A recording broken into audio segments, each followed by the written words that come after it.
Bom dia! Nesse vídeo nós iremos tratar da segunda parte do sistema circulatório, que é o sistema cardiovascular. Então, o sistema cardiovascular ele vai ser composto por sangue, pelos vasos sanguíneos e pelo coração. O sangue vai ser dividido em plasma e células sanguíneas, ou elementos figurados. O plasma corresponde à parte líquida do sangue e os elementos figurados, ou células sanguíneas, à parte sólida do sangue, que serão justamente essas células que vão desempenhar as funcionalidades do tecido sanguíneo. Entre as principais células sanguíneas, nós temos os eritrócitos, que vão ser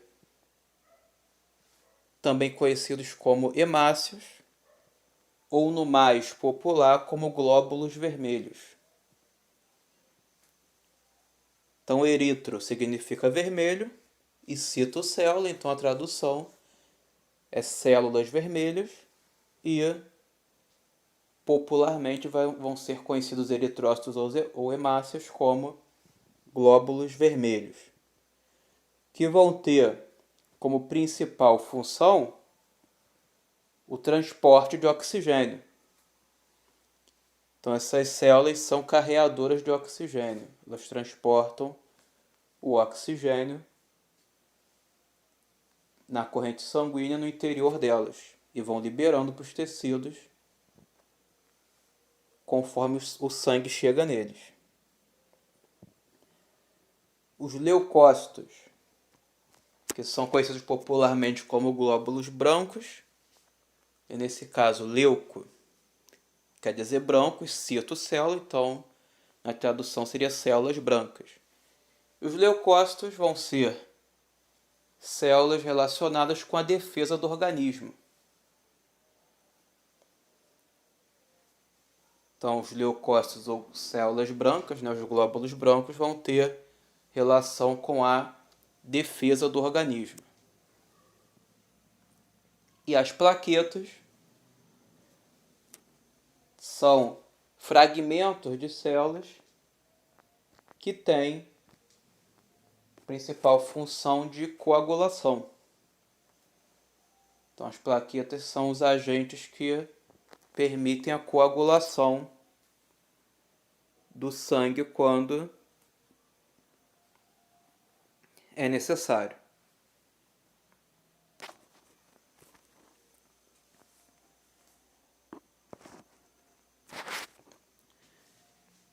E nessa imagem nós podemos ver os três tipos de células: os eritrócitos, ou hemácias, os leucócitos e as plaquetas. Que obviamente os eritrócitos são vistos como células vermelhas, e você vai perceber que elas são células que não têm núcleo. Então, os eritrócitos são células anucleadas.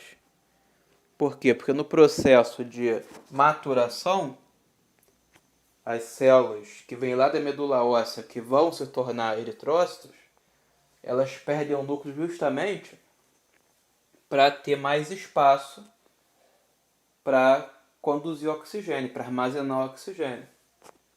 Então, se essa célula tivesse o núcleo, que ocupar espaço no interior dela, a capacidade dela de transportar oxigênio ia ser menor. Então, por isso, essas células não têm núcleo. Os leucócitos são vistos como células brancas aqui, e as plaquetas como pequenas células que estão numa cor amarelada. E nós vemos também o plasma envolvendo esses componentes, o plasma que é a parte líquida do sangue.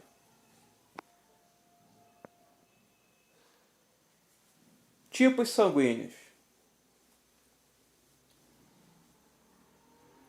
Então, os tipos sanguíneos eles podem ser A, B, O e AB. E como que isso é definido? A partir de quê? Então, as pessoas podem ou não possuir aderidos à membrana plasmática dos seus eritrócitos alguns tipos específicos de proteínas. Inicialmente, se conhecia duas delas, que foram chamadas de A e B. Então, quando a pessoa tinha essa proteína A aderida à membrana plasmática dos eritrócitos dela, ela era uma pessoa considerada sangue tipo A. Quando tinha as proteínas do tipo B, ela era uma pessoa de sangue tipo B. E quando não tinha nenhuma das duas, era considerado tipo O. Então, tipo O que não tem nenhuma das duas. E quando ela possuía as duas, o tipo sanguíneo atribuído era o tipo AB. Então, a princípio, se verificou esses 4 tipos de sangue. Quem tem só proteína A é tipo A, quem tem só AB é tipo B, quem não tem nenhuma das duas é tipo O, e quem tem as duas é tipo AB. Então, antes de se conhecer esse sistema de tipagem sanguínea, as transfusões eram feitas de forma aleatória. E isso levou muitas pessoas a receberem o sangue de tipo incompatível com o seu e acabar morrendo por conta disso.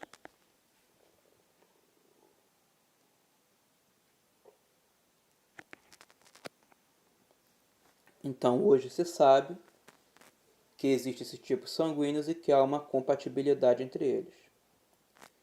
E essa compatibilidade se dá por que motivo? Porque quando uma pessoa recebe uma transfusão de sangue e nesse sangue doado contém uma proteína nos eritrócitos do doador, que a pessoa que está recebendo não possui, o organismo dela não reconhece aquela substância e vai identificar como invasor. E vai fazer o quê? Vai começar a atacar as células sanguíneas que foram doadas, causando uma coagulação do sangue da pessoa que está recebendo. E a depender da quantidade doada, ela pode acabar morrendo por causa disso. Então, por isso que é importante que haja a compatibilidade entre doador e receptor na hora de uma transfusão de sangue. Então, não é qualquer sangue que pode ser doado para qualquer pessoa. E como que se sabe quem pode receber qual tipo de sangue? É só verificar a lógica da presença das proteínas ou da ausência delas, né? Então, começando, por exemplo, com sangue tipo A. Esse sangue tipo A, ele conhece a proteína A que ele mesmo possui. Então, ele pode receber também um sangue do tipo A. Porém, ele não conhece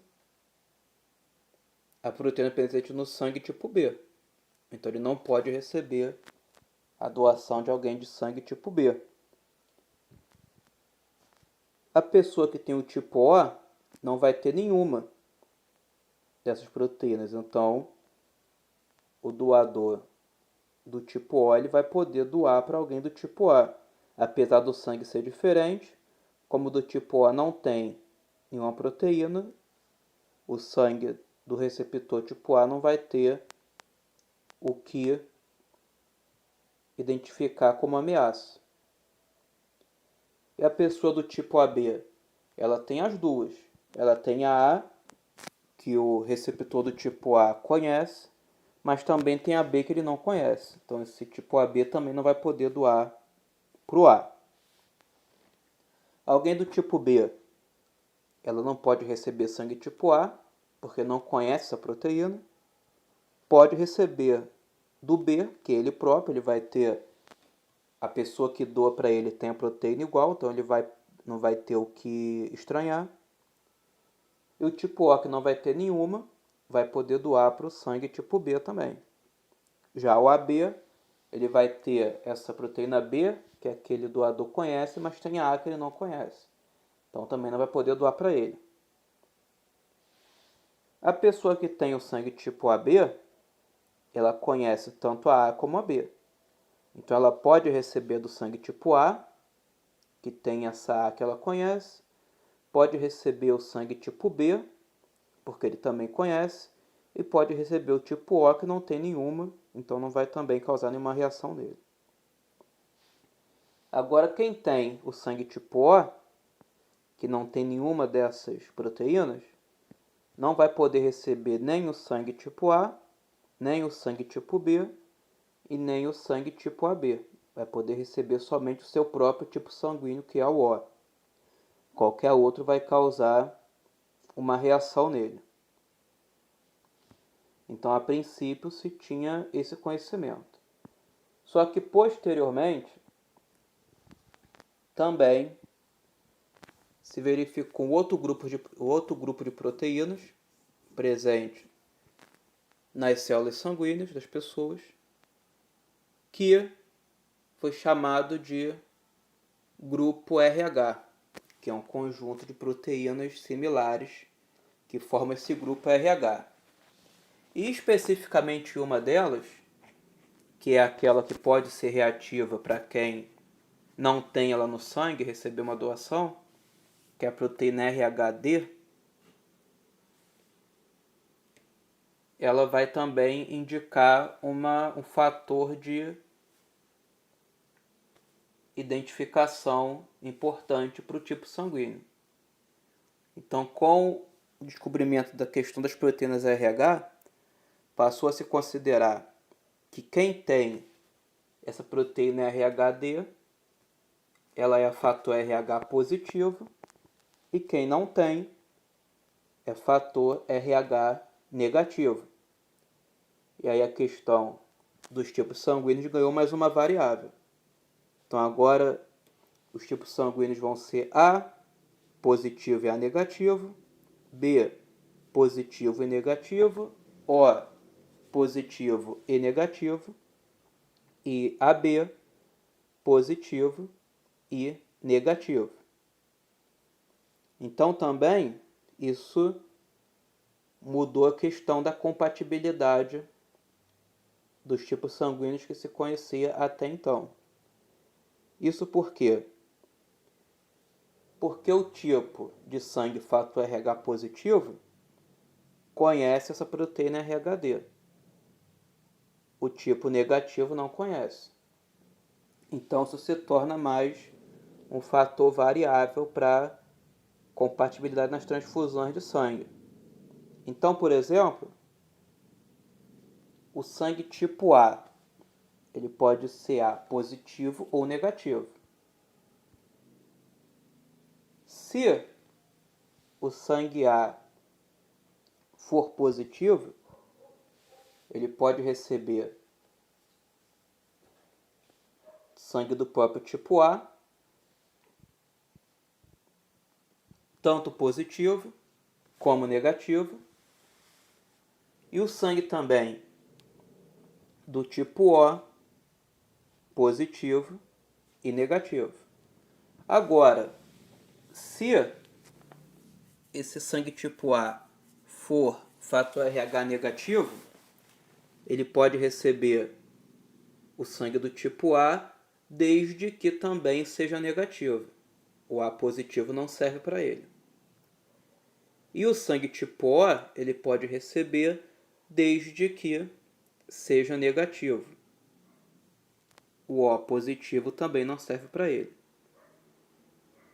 O sangue tipo B, se ele for positivo, ele pode receber o sangue tipo B tanto positivo como negativo, e o sangue tipo O tanto positivo como negativo.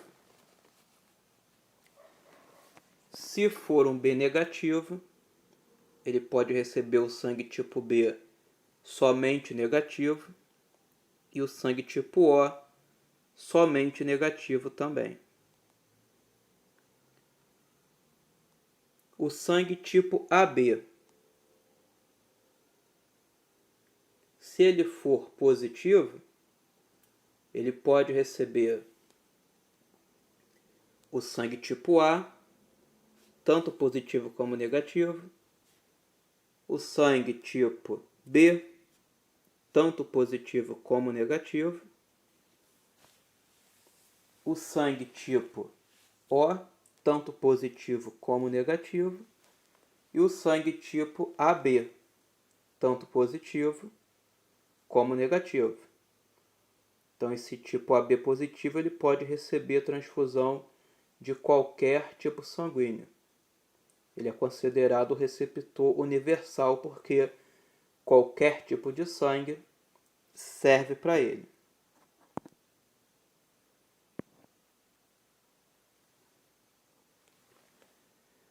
O sangue AB negativo, ele vai poder receber transfusão de qualquer tipo também negativo. Os tipos positivos não vão servir para ele. Então ele vai poder receber sangue tipo A negativo, B negativo, o próprio AB negativo e o tipo O negativo.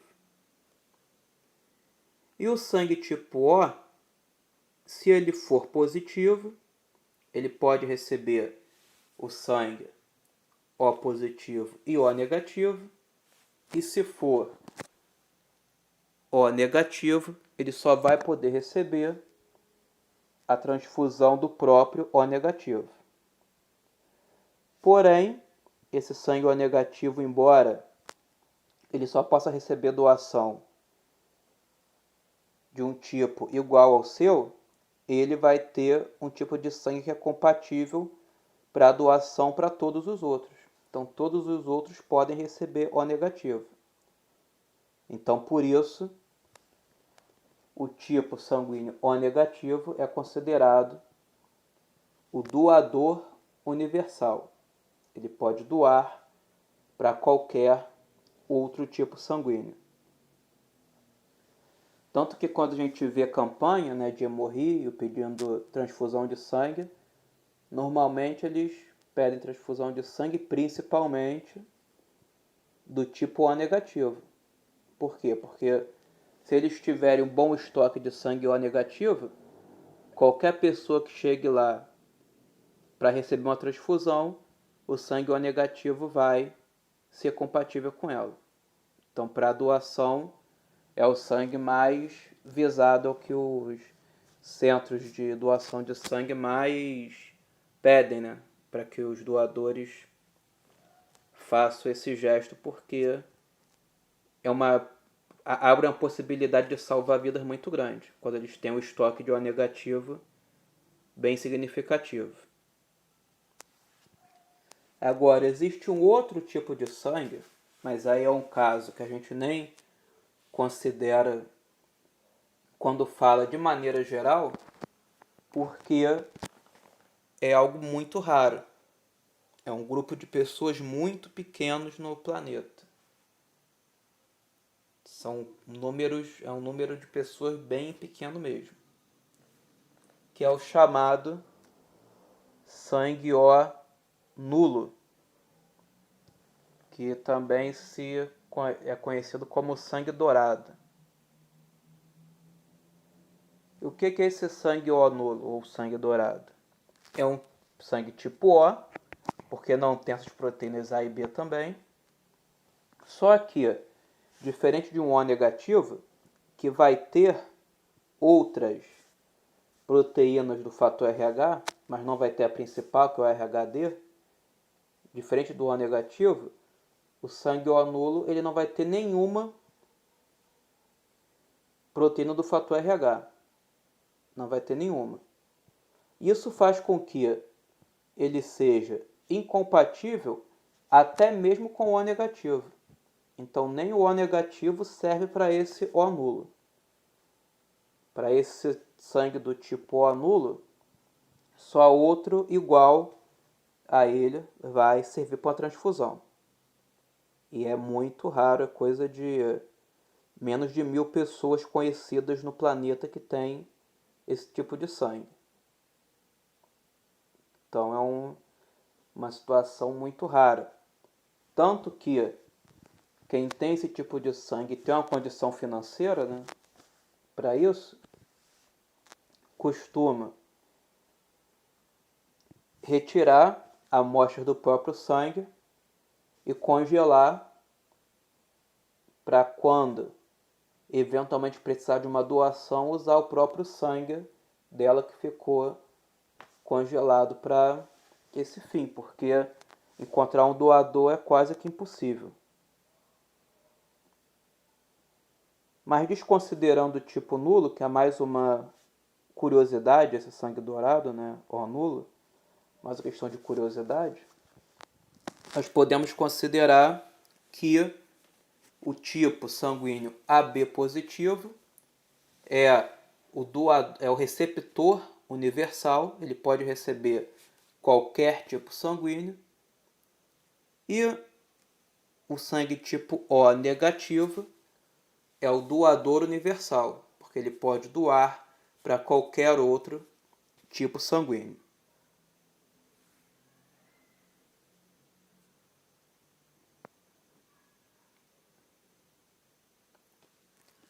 Vamos falar agora dos vasos sanguíneos. Então, os vasos sanguíneos vão ser as artérias e as veias.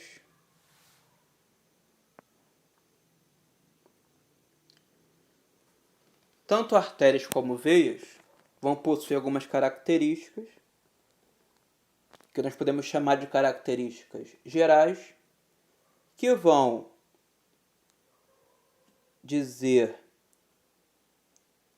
coisas a respeito da maioria das artérias e da maioria das veias, vão servir para definir a maior parte delas, mas vão haver algumas exceções. E para essas exceções nós vamos ter que, por conta das exceções, nós vamos ter que definir também uma característica fundamental para eu poder olhar para aquele vaso sanguíneo e dizer se aquilo é uma artéria ou é uma veia. Mas vamos primeiro com as características gerais das artérias. Então, as artérias possuem elasticidade. O que isso quer dizer? Que quando a artéria sofre uma pressão que a deforma momentaneamente, assim que essa pressão é retirada, deixa de se exercer, ela vai retornar ao seu formato original.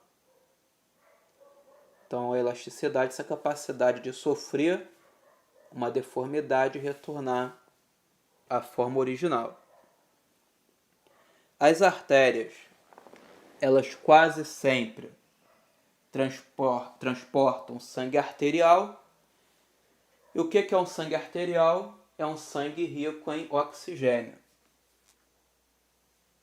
A maioria das artérias vai transportar sangue arterial. E elas não vão possuir válvulas. E nós vamos ver o que são as válvulas falando das veias. Mas as artérias, em geral, não possuem válvulas. Características gerais das veias. Elas não possuem elasticidade, o que quer dizer que quando elas sofrem uma pressão, tem uma deformidade que vai demorar bastante tempo a retornar para a sua forma original. elas transportam quase sempre sangue venoso, e o sangue venoso é aquele sangue rico em dióxido de carbono, o CO2. E as veias possuem válvulas, diferente das artérias.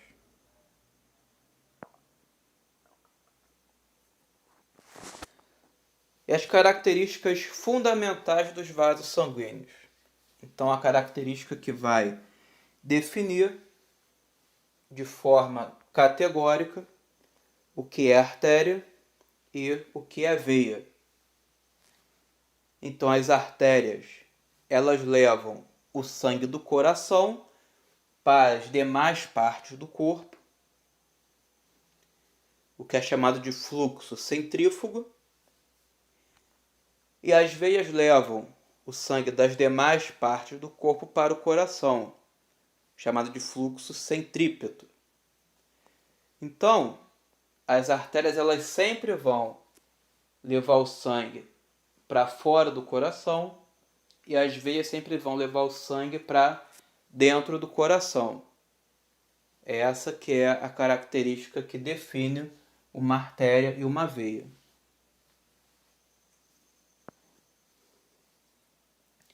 E aqui nós vemos um desenho de uma artéria e um desenho de uma veia. A artéria está em vermelho e a veia está em azul. E aqui nós vemos que a artéria está redondinha. Por quê? Porque ela é elástica, então ela mantém o seu formato sempre. E a veia, ela está aqui com formato irregular, né? Como se estivesse amassada, porque ela não tem elasticidade, portanto não mantém o formato a todo momento. Varia de acordo com as pressões que ela sofre. E a veia aqui está em azul. E esse esquema aqui de cores para artéria e veia, da artéria mais vermelha e a veia mais azul, isso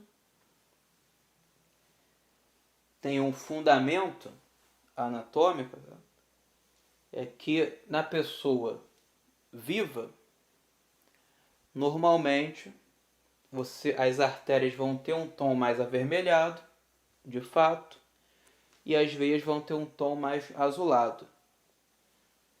Por quê? Porque o sangue arterial, que vai correr na maioria das vezes nas artérias, ela tem, por conta do oxigênio, um aspecto mais vivo, mais vermelho. Então a artéria ela tende a ter um tom vermelho. E o sangue venoso, que corre nas veias, normalmente, vai ter um tom mais escuro, mais azulado, por conta do dióxido de carbono que está presente nele. E aí isso dá esse aspecto azulado às veias. Isso aí, inclusive, é algo que remete a um termo que é bastante usado, né? Que é quando disse que a pessoa tem o sangue azul. O que quer dizer quando se fala esse termo, dizer que a pessoa tem o sangue azul? Isso remete à questão de nobreza, de linhagem, né? De ter uma linhagem nobre. Isso aí vem lá da Idade Média.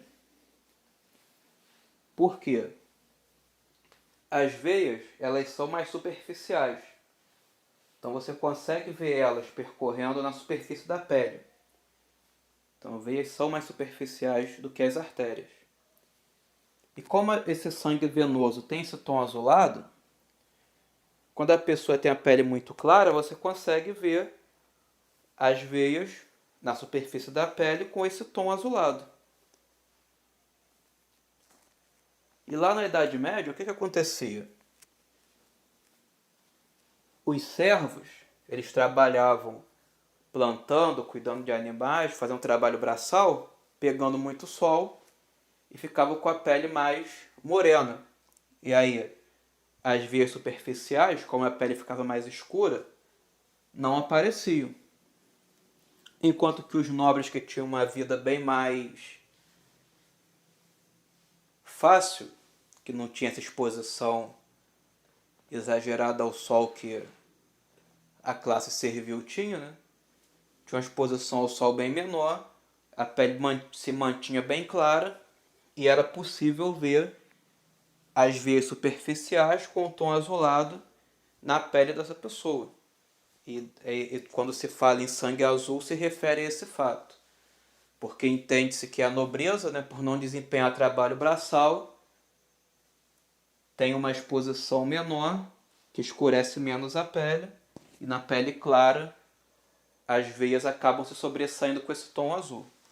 E aí se diz que tem o sangue azul com essa referência de linhagem nobre, né, remetendo a uma superioridade social, né, vamos dizer assim. Mas vem disso, vem do fato das veias terem esse tom azulado.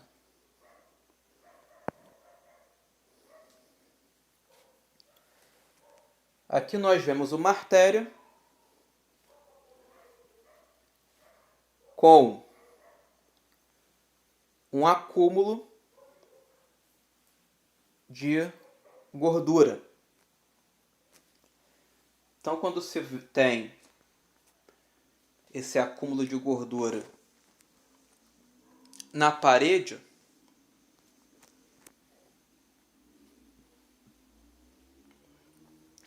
da artéria, o que pode vir a acontecer aqui? Essa gordura, que nesse caso aqui é chamada de placa de ateroma, caso essa membrana, o endotélio da artéria, que é esse revestimento interno, venha romper, ela cai na corrente sanguínea e ela vai se deslocando com o sangue, né, avançando, e conforme as artérias vão se ramificando para artérias menores, chega um dado momento em que essa placa de gordura não consegue passar por um vaso mais estreito e acaba obstruindo aquele vaso. E o sangue não vai chegar na área que aquele vaso iria irrigar, e aí por isso aquela área vai sofrer uma ausência de oxigênio, vai sofrer um infarto.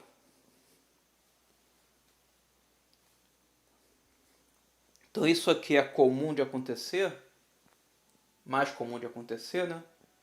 Nas próprias artérias coronárias, que são artérias que levam sangue para irrigar o tecido cardíaco.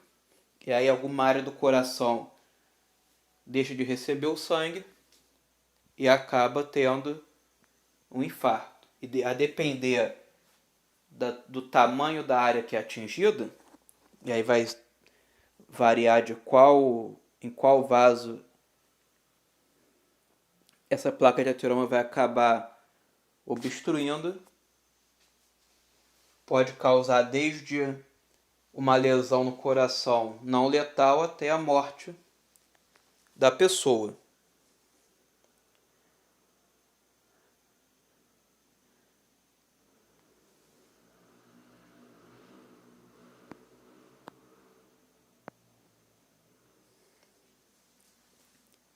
E aqui nós vemos as válvulas venosas, um esquema aqui das válvulas nas veias. E para que vai servir essas válvulas? Acontece que as veias não têm um sistema de fluxo natural do sangue.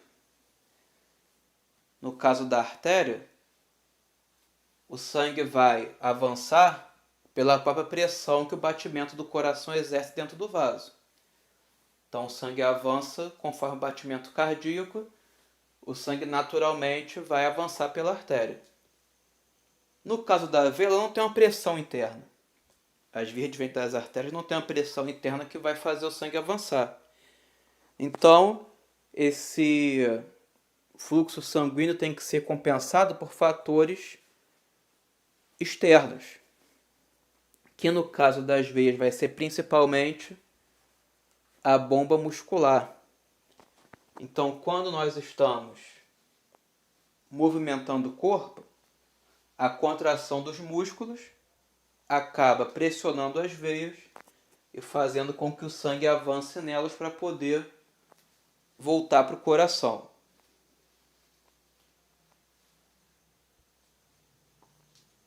Só que conforme o músculo contrai e relaxa, se o sangue ficasse ali de forma livre, ele ia avançar um pouco quando o músculo contrai e ia voltar quando o músculo relaxa. E as válvulas vão servir justamente para isso não acontecer. Então, quando o músculo contrai, as válvulas vão abrir e o sangue vai avançar. Na hora que ele está relaxado, as válvulas fecham para que o sangue não desça. O sangue fica parado ali no nível das válvulas e quando o músculo volta a contrair, esse sangue vai avançar novamente. Então, para isso que vão servir as válvulas venosas, para ajudar nesse retorno venoso.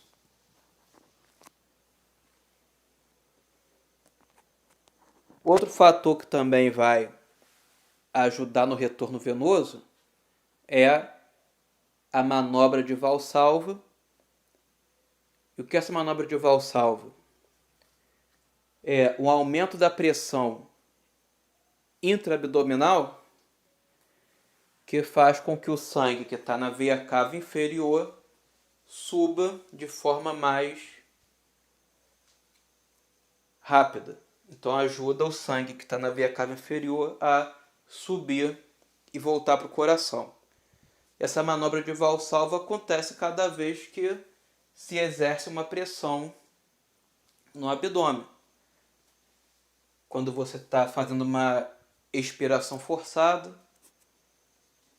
quando você está rindo, tem várias situações que vão produzir essa manobra de Valsalva ajudando o sangue do abdômen a voltar para o coração.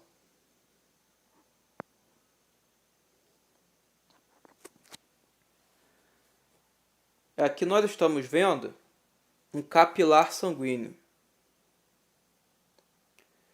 Então, o que são esses capilares sanguíneos? Vão ser pequenos vasos que fazem a transição entre a artéria e a veia. E onde eles vão se localizar? Vão se localizar próximos aos tecidos. Então nós estamos vendo aqui um esquema de uma artéria que está em vermelho e de uma veia que está em azul.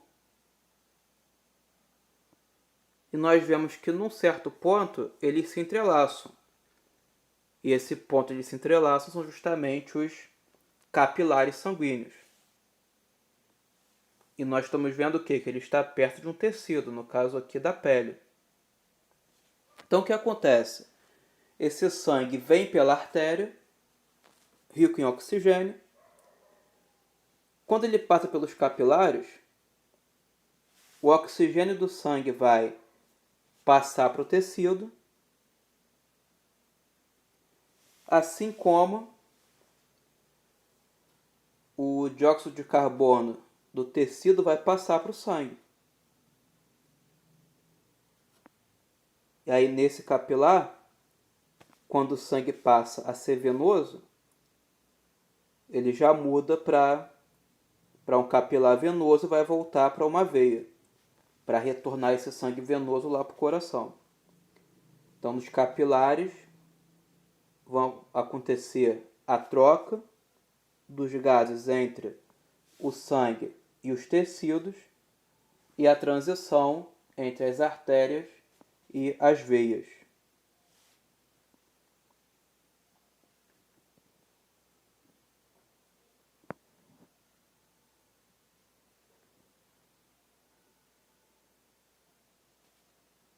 Vamos falar agora do coração. O coração é uma bomba muscular dividida em 4 câmaras, 2 átrios e 2 ventrículos. O coração possui 3 camadas: o endocárdio, que é a mais interna, o miocárdio, que é a camada intermediária que vai compor o músculo cardíaco, e o epicárdio, que é a camada mais externa. Ele é revestido por uma membrana, mais externa ainda, chamada de pericárdio. Então, o pericárdio é a membrana mais externa ao próprio coração que vai revesti-lo. Sendo que o pericárdio ele vai possuir 2 folhetos, que vão ser o pericárdio visceral e o pericárdio parietal. E entre esses 2 folhetos vai haver um líquido chamado de líquido pericárdico circulando. E aí, conforme o coração se expande e relaxa, esse líquido pericárdico vai reduzir o atrito entre esses 2 folhetos do pericárdio.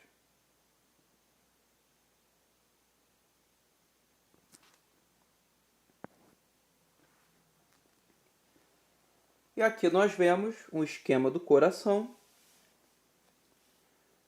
com uma secção coronal, permitindo que nós o visualizemos por dentro. E aí nós conseguimos ver as 4 câmaras cardíacas, que são o átrio direito, o átrio esquerdo, o ventrículo direito e o ventrículo esquerdo.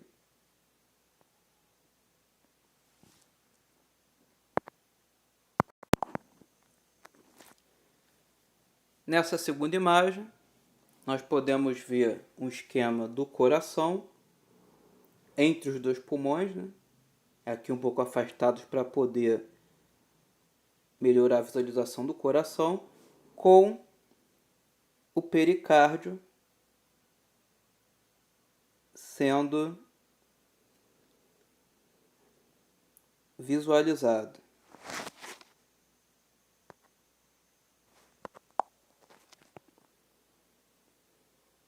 Aqui no caso sendo visualizado aberto.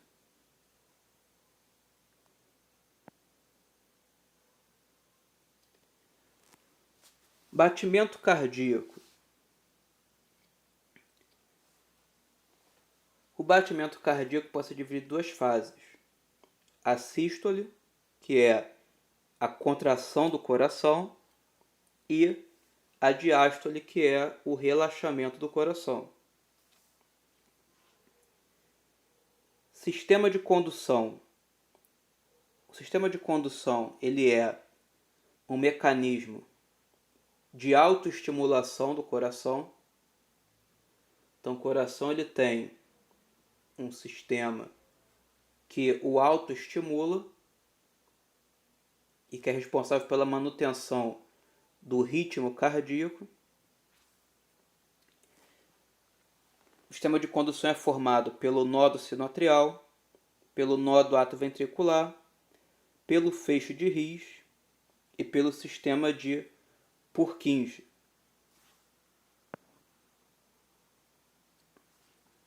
E aqui nós podemos ver no sistema de condução do coração, na parte mais superior,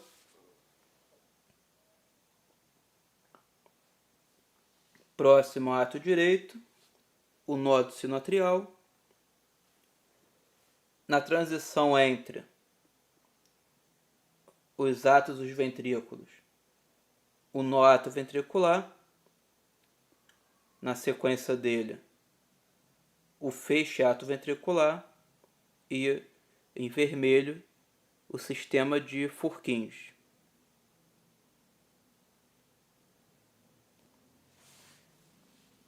E o sistema de condução do coração vai ser responsável pela manutenção do ritmo cardíaco. Então, o coração ele tem um mecanismo próprio de regulação, porque a manutenção do ritmo dele é fundamental para a execução da função do bombeamento de sangue. Então, o coração ele tem que ter uma sequência ritmada de áreas que estão contraindo para outras poderem relaxar e vice-versa. E como é que o sistema de condução do coração vai trabalhar? Ele vai começar com uma despolarização dos átrios. Então, o nosso natrial ele vai gerar o estímulo que vai despolarizar os átrios, fazendo com que eles entrem em sístole, com que eles contraiam. O nódo atrioventricular ele vai causar um retardamento desse estímulo. Então ele atrasa o estímulo. Para quê?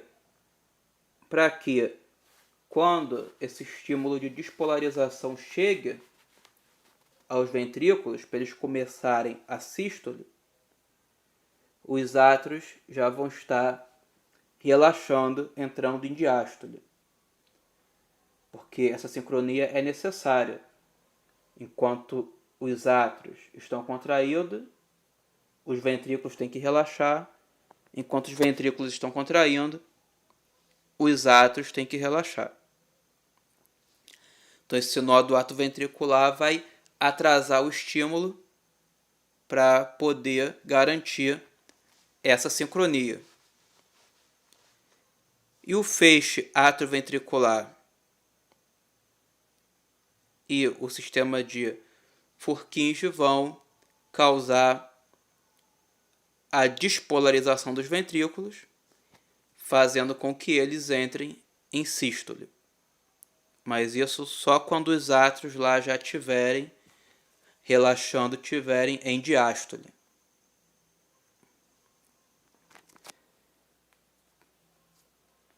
Esse sistema de condução do coração ele pode não funcionar corretamente e a pessoa vir a ter uma alteração do ritmo cardíaco.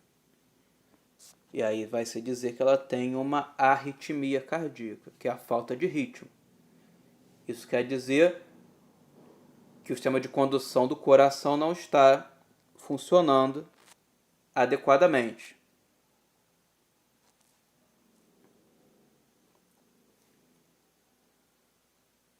E quando isso acontece, vai ser colocado nessa pessoa um marca-passo cardíaco.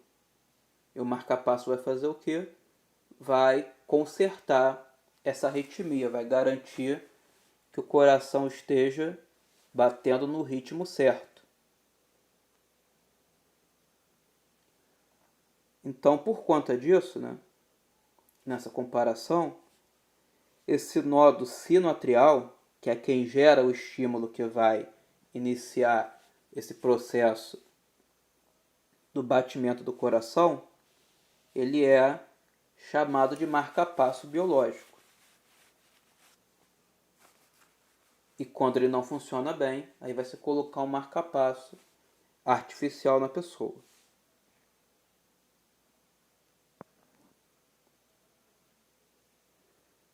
Vasos da base. Primeiramente, só explicar que o coração, ele por ter um formato triangular, ele vai ter um ápice e uma base. O ápice é a parte mais estreita e a base é a extremidade mais larga. No caso aqui do coração, o ápice está inferiormente e a base está superiormente. E o ápice vai ficar também voltado para o lado esquerdo.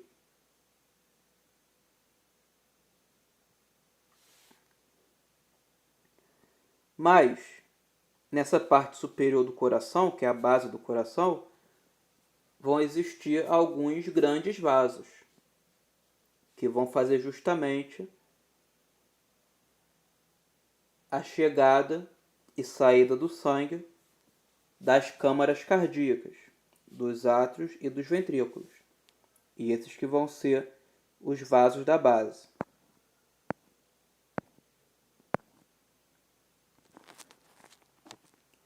Então, os vasos da base são a artéria aorta, É a principal artéria do corpo humano, divide-se em aorta ascendente, arco aórtico e aorta descendente.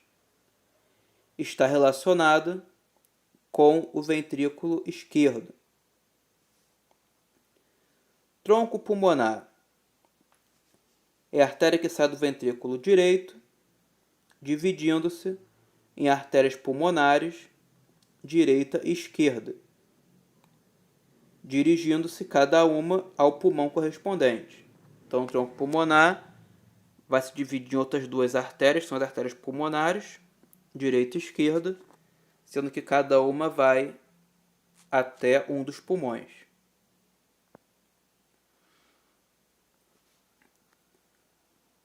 Veias cavas superior e inferior.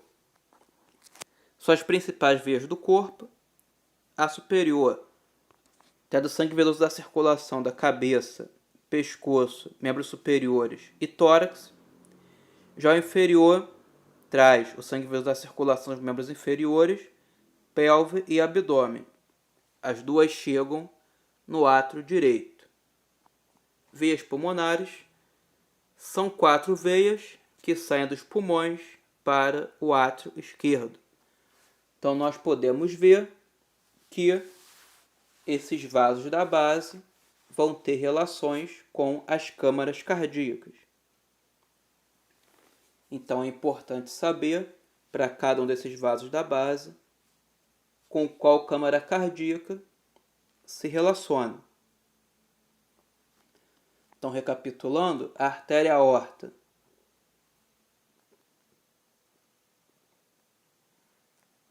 tem relação com o ventrículo esquerdo.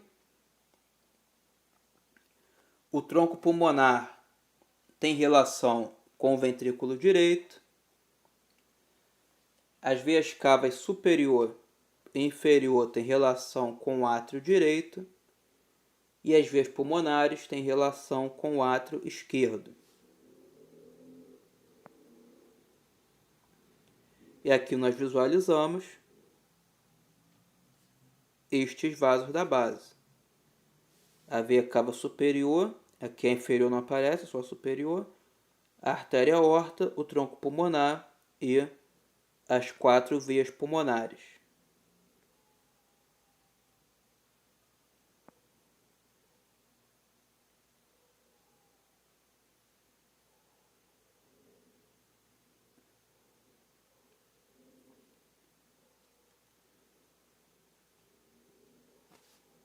Válvulas cardíacas.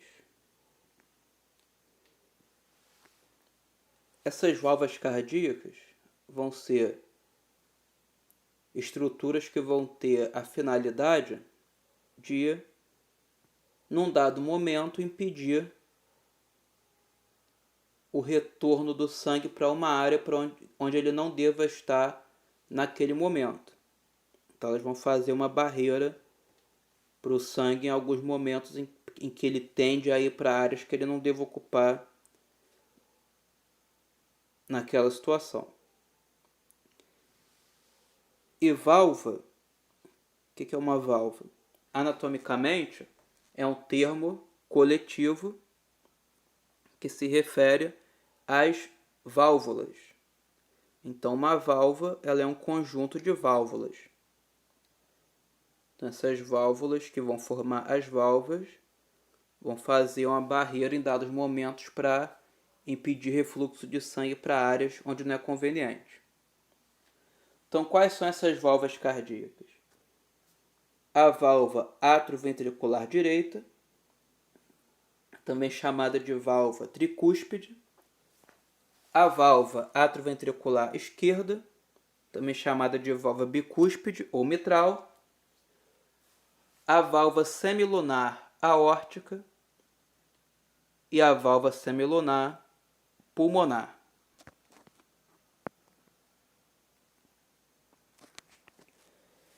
Nessa imagem nós podemos ver a válvula atrioventricular direita ou válvula tricúspide. Ela é chamada de válvula tricúspide porque essa válvula é formada por 3 válvulas. São 3 membranas que vão formar essa válvula atrioventricular direita, por isso ela é chamada de tricúspide. E por que é a válvula atrioventricular? Porque ela vai justamente ocupar a área de transição entre o átrio e o ventrículo.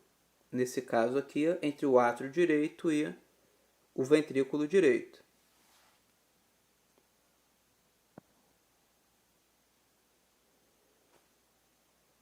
E nessa outra imagem nós vemos a válvula atrioventricular esquerda, também chamada de válvula bicúspide ou válvula mitral. Ela tem o nome de bicúspide porque ela é formada por 2 válvulas. Então por isso vai ser bicúspide.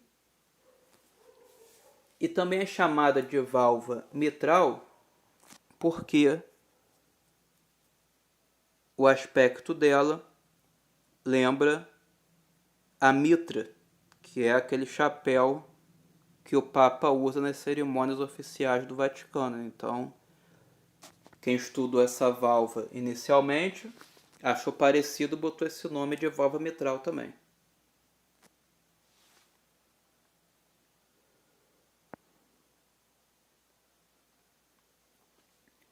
E aqui nós vemos as 4 válvulas cardíacas de uma vez, que são a válvula atrioventricular direita, a válvula atrioventricular esquerda, que estão aqui respectivamente na parte mais posterior, à direita e à esquerda, e anteriormente a elas, logo anteriormente, nós temos uma outra válvula, que é a válvula semilunar aórtica, e anterior a ela também, a válvula semilunar pulmonar. E qual vai ser a função de cada uma delas? Então vamos voltar aqui e pensar o seguinte. Aqui no caso das válvulas atrioventriculares, aqui no nosso exemplo da válvula atrioventricular esquerda. Quando o coração entra em sístole, quando os ventrículos entram em sístole, quando os ventrículos contraem, nós estamos vendo aqui, né, que nessa posição demonstrada da válvula, ela está aberta. Porém, quando o ventrículo contrai, essa válvula vai se fechar. E por que isso acontece? Quando o ventrículo entra em contração, entre sístole, ele exerce uma pressão muito grande no interior desse ventrículo. E essa pressão é justamente para quê? Para expulsar o sangue do ventrículo. No caso aqui do ventrículo esquerdo, para que ele saia através, pela pressão que está sofrendo, através da artéria aorta. Mas, quando esse ventrículo contrai, o sangue vai tender, pela pressão que aumentou, a fugir pelo caminho mais possível. E qual seria o caminho mais possível para ele? Para dentro do átrio, que está bem mais perto. Então, para que esse sangue não vá para dentro do átrio, o que não teria nesse contexto aqui nenhum ganho funcional para o organismo se isso acontecesse. Porque se ele entra pelo átrio, é menos sangue saindo pela artéria, consequentemente é menos sangue chegando nos nossos tecidos para nos fornecer oxigênio. Isso seria muito ruim. Então, para isso não acontecer, o que a válvula mitral faz quando o ventrículo entra em sístole? A válvula fecha. Quando a válvula fecha, o sangue não consegue voltar para o átrio, consequentemente o único caminho dele sair vai ser pela artéria aorta. Então, por isso, as válvulas atrioventriculares são importantes para evitar que o sangue volte para o átrio, consequentemente vai ter mais sangue saindo pelas artérias. E no caso da válvula atrioventricular direita, vai ter a mesma função, só que do lado direito.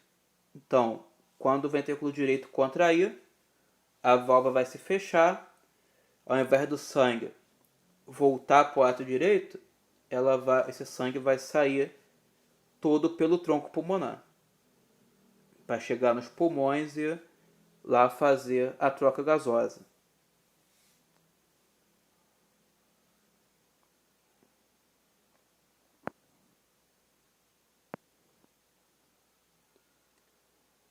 Agora as válvulas semilunares.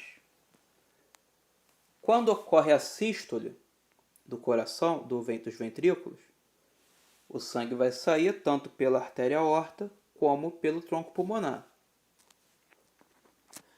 Porém, no momento em que o coração, especificamente os ventrículos, entram em diástole, começam a relaxar, a pressão que eles exerceram no vaso vai ceder e a parte desse sangue que saiu, que ainda está ali próxima da base do vaso, vai, pela ação da gravidade, descer e voltar para dentro dos ventrículos. O que também não seria útil no aspecto funcional, porque isso ia resultar em menos sangue que o ventrículo ia poder captar dos átrios para poder ejetar na próxima contração. Então, para que esse sangue dos vasos não volte para dentro do ventrículo, é que existem as válvulas semilunares. Então, o sangue que está descendo por ação da gravidade da artéria aorta e do tronco pulmonar, ao invés de voltar para os ventrículos, vai ficar empossado nessas válvulas semilunares, aórtica e pulmonar, e quando o ventrículo realizar uma nova sístole, esse sangue vai ser novamente ejetado pela pressão do sangue que está vindo debaixo dele. Então ele vai seguir pelos vasos na próxima contração. Então essas válvulas vão ter essa finalidade. Então nós podemos resumir isso de forma didática dizendo que as válvulas atrioventriculares têm a função de impedir o refluxo do sangue dos ventrículos para os átrios durante a sístole ventricular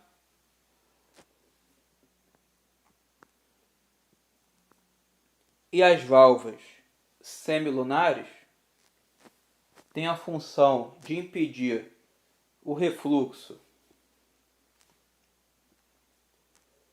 dos vasos para os ventrículos durante a diástole ventricular. Então pode ser resumido dessa maneira a função tanto das válvulas atrioventriculares como das válvulas semilunares.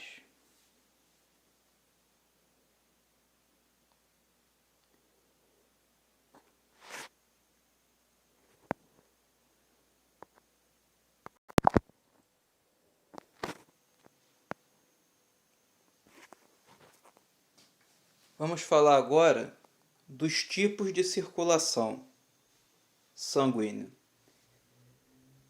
Então nós temos a grande circulação ou circulação sistêmica, que vai levar o sangue do ventrículo esquerdo, rico em oxigênio,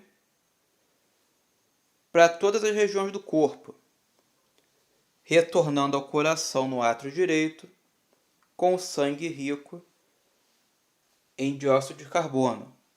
Então, na grande circulação sistêmica, o sangue vai sair do ventrículo esquerdo com oxigênio, vai ser um sangue arterial, vai para todas as regiões do corpo. Nessas regiões vai chegar lá naqueles capilares que nós vimos, né, onde é feita a troca dos gases e a transição das artérias para as veias. Voltar pelas veias do corpo como sangue venoso, né, o sangue rico em CO2, retornando ao coração no átrio direito através das veias cavas superior e da veia cava inferior. E a pequena circulação, ou circulação pulmonar, leva o sangue do ventrículo direito, rico em dióxido de carbono, para os pulmões através do tronco pulmonar, onde é feita a troca gasosa ou hematosa, retornando ao coração no átrio esquerdo, rico em oxigênio, através das 4 veias pulmonares. Então, a pequena circulação ou circulação pulmonar se resume à saída do sangue rico em CO2 do átrio direito através do tronco pulmonar, indo para os pulmões. Nos pulmões é feita a hematose ou troca gasosa, onde o dióxido de carbono do sangue vai passar para os alvéolos e o oxigênio dos alvéolos, através do ar que é inspirado, vai passar para o sangue. E esse sangue volta para o coração através das veias pulmonares no átrio esquerdo, rico em oxigênio.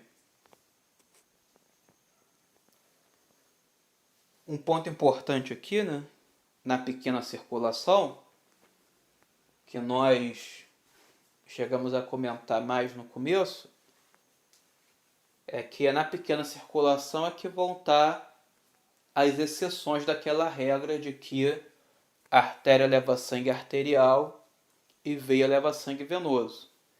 As exceções vão estar justamente aqui na pequena circulação.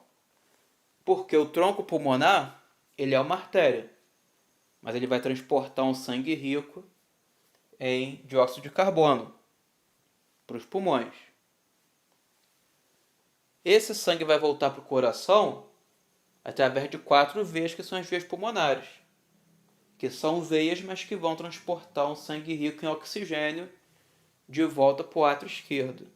Então, as exceções a essa regra vão estar justamente aqui na pequena circulação. Então, o tronco pulmonar, ele é uma artéria, ele leva um sangue venoso e as veias pulmonares são veias e levam sangue arterial.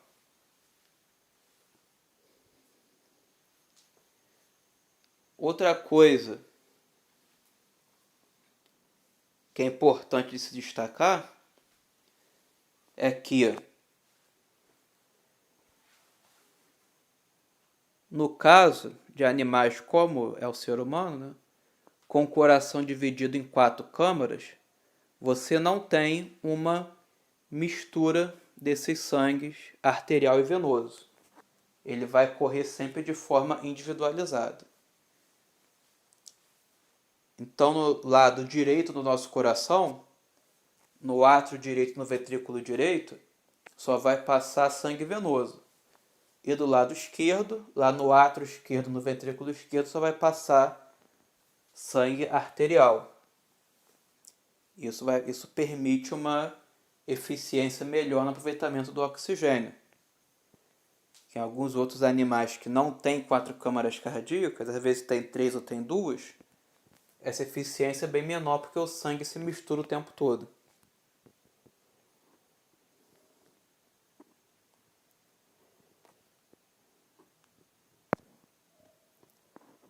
E aqui nós temos um esquema da pequena e da grande circulação. Então nós vemos aqui as 4 câmaras cardíacas, ventrículo direito e esquerdo, átrio direito e esquerdo. E nós vemos o esquema do sangue que sai do ventrículo esquerdo, vai para todas as áreas do corpo, chega nesses tecidos, vai sofrer a troca dos gases nos capilares, ter a transição para as veias e vai voltar por essas veias para o átrio direito, rico em dióxido de carbono. Também nós vamos ver na pequena circulação o sangue que sai do ventrículo direito, rico em dióxido de carbono, um sangue venoso, que vai para os pulmões.